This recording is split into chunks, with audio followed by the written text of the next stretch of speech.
Hi friends, welcome back to Sushmita Shetty YouTube channel.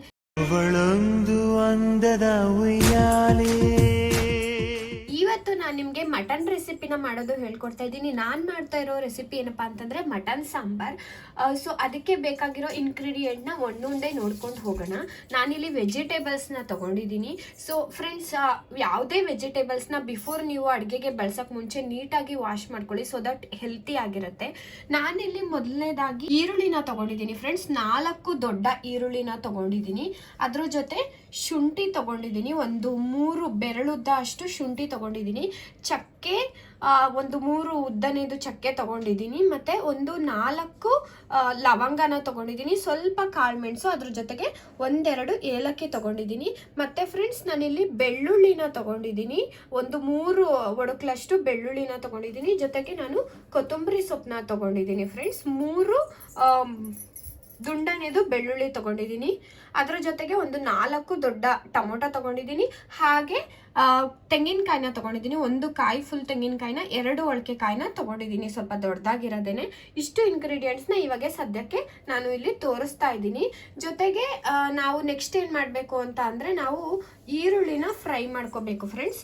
ಈರುಳ್ಳಿನ ಹೇಗೆ fry ಮಾಡೋದು ಅಂತ ಇವಾಗ ತೋರಿಸ್ತೀನಿ ಬನ್ನಿ ಫ್ರೆಂಡ್ಸ್. ಇಲ್ಲಿ ನಾನು ಪ್ಯಾನ್ನ ತಗೊಂಡಿದ್ದೀನಿ. ಇವಾಗ ಅದಕ್ಕೆ ಆಯಿಲ್ನ ಹಾಕ್ತಾ ಇದ್ದೀನಿ.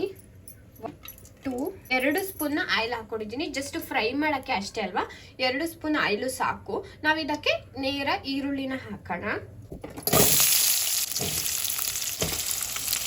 ಈರುಳ್ಳಿನ ಫ್ರೈ ಮಾಡ್ಕೊಳ್ತಾ ಇದ್ದೀನಿ ಫ್ರೆಂಡ್ಸ್. ನೀವು ನೋಡ್ಬೋದು, ಸ್ವಲ್ಪ ಫ್ರೈ ಮಾಡ್ಕೊಂಡಿದ್ದೀನಿ ನಾನು ಈರುಳ್ಳಿನ, ತುಂಬ ಜಾಸ್ತಿ ಫ್ರೈ ಮಾಡ್ಕೊಳಕ್ಕೆ ಹೋಗಿಲ್ಲ. ಇದ್ರ ಜೊತೆ ನಾನಿವಾಗ ಆ 4 ಟೊಮೆಟೊ ಏನಿತ್ತೋ ಅದನ್ನ ಹೆಚ್ಕೊಂಡಿರೋದನ್ನ ಹಾಕ್ತಾ ಇದ್ದೀನಿ. ಟೊಮೆಟೊನ ಹಾಕ್ಕೊಂಡಿದ್ದೀನಿ. ಈ ಟೊಮ್ಯಾಟೊ ಸ್ವಲ್ಪ ಹಸಿ ಸ್ಮೆಲ್ ಏನಿರುತ್ತೋ ಅದು ಹೋಗೋವರೆಗೂ ನಾವಿಲ್ಲಿ ಫ್ರೈ ಮಾಡ್ಕೊಳ್ಬೇಕು ಫ್ರೆಂಡ್ಸ್. ನೋಡಿ, ನಾನು ಇಲ್ಲಿ ಇಷ್ಟು ಫ್ರೈ ಮಾಡ್ಕೊಂಡಿದ್ದೀನಿ. ತುಂಬ ಜಾಸ್ತಿ ಫ್ರೈ ಮಾಡಕ್ಕೆ ಹೋಗ್ಬೇಡಿ, ಯಾಕಂತಂದರೆ ನಾವು ಇದನ್ನು ಮಸಾಲೆ ರುಬ್ಕೊಳ್ಳೋಕ್ಕೆ ಹುರ್ಕೊಳ್ತಾ ಇರೋದಷ್ಟೇ. ಮೀಡಿಯಮ್ ಆಗಿ ಫ್ರೈ ಮಾಡಿಕೊಂಡ್ರೆ ಸಾಕು ಫ್ರೆಂಡ್ಸ್. ನಾನಿಲ್ಲಿ ಆವಾಗಲೇ ಟೊಮ್ಯಾಟೊ ಹಾಗೂ ಈರುಳ್ಳಿನ ಏನು ಫ್ರೈ ಮಾಡ್ಕೊಂಡಿದ್ದೀನೋ ಅದನ್ನು ಸ್ವಲ್ಪ ತಣ್ಣಗಾಗಕ್ಕೆ ಬಿಡಬೇಕು. ಹಾಗೆ ಬಿಸಿ ಇರುವಾಗ ನಾವು ಹಾಕಬಾರ್ದು. ತಣ್ಣಗಾದ್ಮೇಲೆ ನಾನು ತೆಂಗಿನಕಾಯಿನ ಏನು ತುರಿದಿಟ್ಕೊಂಡಿದ್ನೋ ಅದನ್ನು ಇದ್ರ ಜೊತೆ ಮಿಕ್ಸ್ ಮಾಡ್ತಾ ಇದ್ದೀನಿ ಫ್ರೆಂಡ್ಸ್. ಕಾಯಿ ಹಾಕಿದ ನಂತರ ನಾನು ಅವಾಗಲೇ ಏನು ತೋರಿಸಿದ್ನೋ ಆ ಐಟಮ್ಗಳನ್ನೆಲ್ಲ ಇಲ್ಲಿ ಹಾಕ್ತಾ ಇದ್ದೀನಿ. ನಾನು ಇಲ್ಲಿ ಮೊದಲನೇದಾಗಿ ಬೆಳ್ಳುಳ್ಳಿ ಏನು 3 ಬೆಳ್ಳುಳ್ಳಿನ ತೊಗೊಂಡಿದ್ನೋ ಆ ಕಂಪ್ಲೀಟ್ ಬೆಳ್ಳುಳ್ಳಿನ ಇಲ್ಲಿ ಹಾಕ್ತಾ ಇದ್ದೀನಿ. ಅದ್ರ ಜೊತೆಗೆ ಶುಂಠಿ ಏನು ಕಟ್ ಮಾಡಿ ಇಟ್ಕೊಂಡಿದ್ವೋ ಶುಂಠಿನೂ ಹಾಕ್ತಾ ಇದ್ದೀನಿ. ಜೊತೆಗೆ ನಾವು ಸ್ಪೈಸಸ್ ಏನೇನು ತೊಗೊಂಡಿದ್ವೋ ಚಕ್ಕೆ, ಲವಂಗ, ಏಲಕ್ಕಿ ಎಲ್ಲ ಅದನ್ನು ಸಹ ನಾನಿಲ್ಲಿ ಹಾಕ್ತಾ ಇದ್ದೀನಿ ಫ್ರೆಂಡ್ಸ್.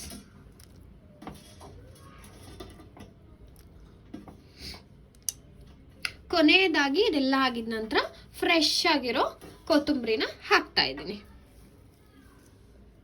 ಸೊ ನಾವು ಇವಾಗ ಈ ಎಲ್ಲ ಇಂಗ್ರೀಡಿಯೆಂಟ್ಸ್ನ ನಾವು ನೀಟಾಗಿ ಪೇಸ್ಟ್ ಮಾಡ್ಕೊಳ್ಳೋಣ.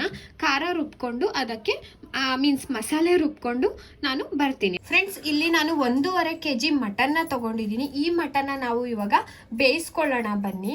ಮೊದಲನೇದಾಗಿ ಒಂದು ಪಾತ್ರೆಯಲ್ಲಿ 2ರಿಂದ 3 ಸ್ಪೂನ್ ಎಣ್ಣೆನ ಹಾಕ್ಕೊಳ್ತಾ ಇದ್ದೀನಿ ಫ್ರೆಂಡ್ಸ್. ಎಣ್ಣೆ ಸ್ವಲ್ಪ ಬಿಸಿ ಆಗಿದ ನಂತರ ಇವಾಗ ನಾವು ಮಟನ್ನ ಹಾಕ್ಕೊಳ್ಳೋಣ.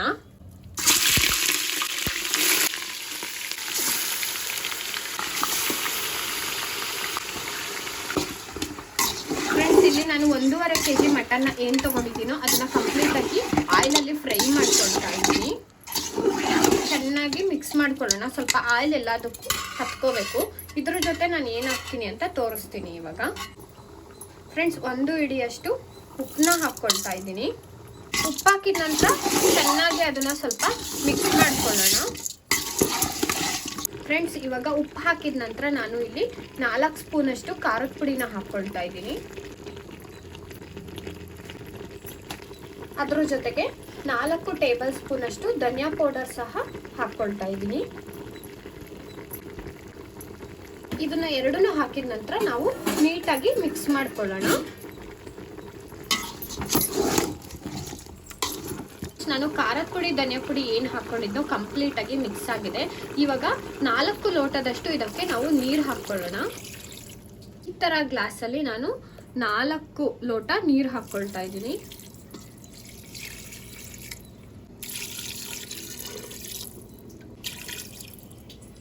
ಮತ್ತೆ ನೀರು ಹಾಕ್ಕೊಂಡಿದ ನಂತರ ನಾವು ಮತ್ತೆ ಇದನ್ನ ಮಿಕ್ಸ್ ಮಾಡ್ಕೊಳ್ಳೋಣ.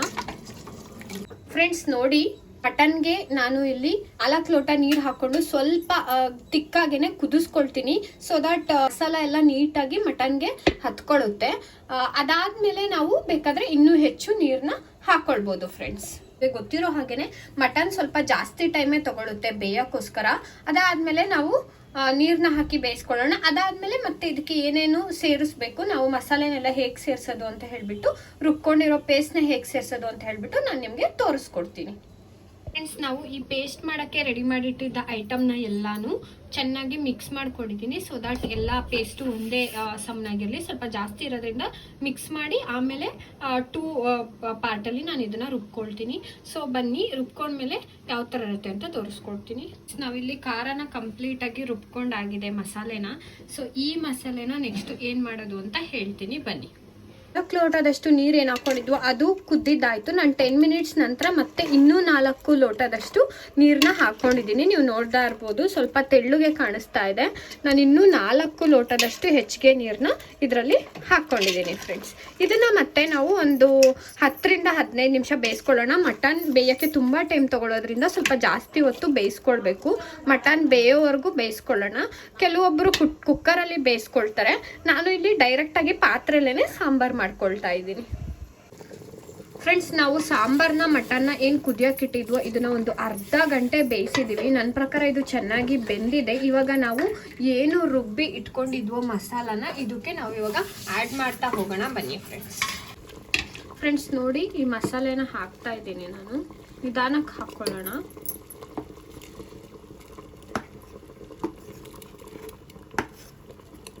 ಕಂಪ್ಲೀಟಾಗಿ ಮಸಾಲೆ ಏನಿತ್ತು ಅದನ್ನು ಹಾಕ್ಕೊಂಡಿದ್ದೀನಿ. ಅದನ್ನು ಮಿಕ್ಸ್ ಮಾಡೋಣ. ಇದನ್ನು ಮಿಕ್ಸ್ ಆಗಿದ ನಂತರ ನಿಮಗೆ ಗಟ್ಟಿ ಬೇಕಾದರೆ ಗಟ್ಟಿ, ಇಲ್ಲ ಅಂತಂದರೆ ಇನ್ನೂ ತೆಳ್ಳಗೆ ಬೇಕು ಅಂತಂದರೆ ಇನ್ನೂ ಸ್ವಲ್ಪ ನೀರನ್ನ ಆ್ಯಡ್ ಮಾಡ್ಕೊಳ್ಬೋದು. ನಾನಿಲ್ಲಿ ಇನ್ನೂ ಸ್ವಲ್ಪ ನೀರನ್ನ ಆ್ಯಡ್ ಮಾಡ್ಕೊಳ್ತೀನಿ. ಇದನ್ನು ನೀಟಾಗಿ ಮಸಾಲೆ ಜೊತೆ ಮಿಕ್ಸ್ ಮಾಡ್ಕೊಳ್ಳೋಣ ಫಸ್ಟು.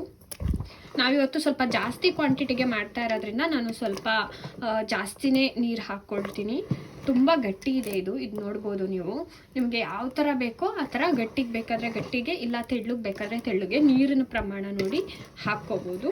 ಸೊ ಈ ಮಸಾಲೆ ಹಾಕಿದ ನಂತರ ಇದು ಚೆನ್ನಾಗಿ ಒಂದು 10 ರಿಂದ 15 ನಿಮಿಷ ಚೆನ್ನಾಗಿ ಕುದಿಬೇಕು ಫ್ರೆಂಡ್ಸ್. ಸೊ ಮಸಾಲೆ ಎಲ್ಲ ಅದಕ್ಕೆ ಮಟನ್ಗೆ ಹಿಡ್ಕೊಳ್ಬೇಕು ಫ್ರೆಂಡ್ಸ್. ನೋಡಿ, ಆಫ್ಟರ್ 10 ಮಿನಿಟ್ಸ್ ಈ ಥರ ನಾವು ಇಷ್ಟು ಕ್ವಾಂಟಿಟಿಯಾಗಿ ನೋಡಿ, ಕನ್ಸಿಸ್ಟೆನ್ಸಿ ನೋಡಿ, ನಾನು ಇಷ್ಟು ತೆಳ್ಳಗೆ ಮಾಡ್ಕೊಂಡಿದ್ದೀನಿ. ನನಗೆ ಕ್ವಾಂಟಿಟಿ ಜಾಸ್ತಿ ಬೇಕಾಗಿದ್ದರಿಂದ ನಾನು ಸ್ವಲ್ಪ ಸಾಂಬಾರು ಥರನೇ ಬೇಕಿತ್ತು. ಅದಕ್ಕೋಸ್ಕರ ಈ ಸಲ ಸಾಂಬಾರು ಥರನೇ ನೀಟಾಗಿ ತೆಳ್ಳಗೆ ಮಾಡ್ಕೊಂಡಿದ್ದೀನಿ. ನೋಡಿ, ಮಟನ್ ಸಹ ತುಂಬ ಎಳೆದಿದ್ದರಿಂದ ಬೇಗನೆ ಬೆಂದಿದೆ. ನೋಡಿ, ಸಾಂಬಾರು ಇವಾಗ ಆಲ್ಮೋಸ್ಟ್ ರೆಡಿ ಆಯಿತು, ಕಂಪ್ಲೀಟಾಗಿ ರೆಡಿ ಆಯಿತು ಫ್ರೆಂಡ್ಸ್. ಇಷ್ಟೇ ಫ್ರೆಂಡ್ಸ್ ಇವತ್ತಿನ video. Friends, mutton sambar ready ಆಗಿದೆ ನೋಡಿ. ಮುದ್ದೆ ಜೊತೆ ಮಟನ್ ಸಾಂಬಾರು ತಿನ್ನೋದ್ರ ಸುಖನೇ ಬೇರೆ. ಇಲ್ಲಿ ಜೊತೆಗೆ ಕುಕುಂಬರ್, ಆನಿಯನ್ ಮತ್ತು ಲೆಮನ್ ಸಹ ಇಟ್ಕೊಂಡಿದ್ದೀನಿ. ಮತ್ತು ಇದು ನಾನು ಮಾಡಿರೋದು ಮಟನ್ ಪೆಪ್ಪರ್ ಫ್ರೈ. ಇದ್ರ ರೆಸಿಪಿನೂ ಬೇಕು ಅಂತಂದರೆ ಎಸ್ ಅಂತ ಕಮೆಂಟ್ ಹಾಕಿ, ಇದನ್ನು ರೆಸಿಪಿ ಹಾಕ್ತೀನಿ ನಾನು. ಸೊ ಬನ್ನಿ, ಇವಾಗ ನಿಂಬೆಹಣ್ಣು ಹಿಂಡ್ಕೊಂಡು ಮುದ್ದೆನ ಮಟನ್ ಸಾಂಬಾರಲ್ಲಿ ತಿಂತಾ ಇದ್ದರೆ ಅದ್ರ ಸೂಪರ್ ಫ್ರೆಂಡ್ಸ್.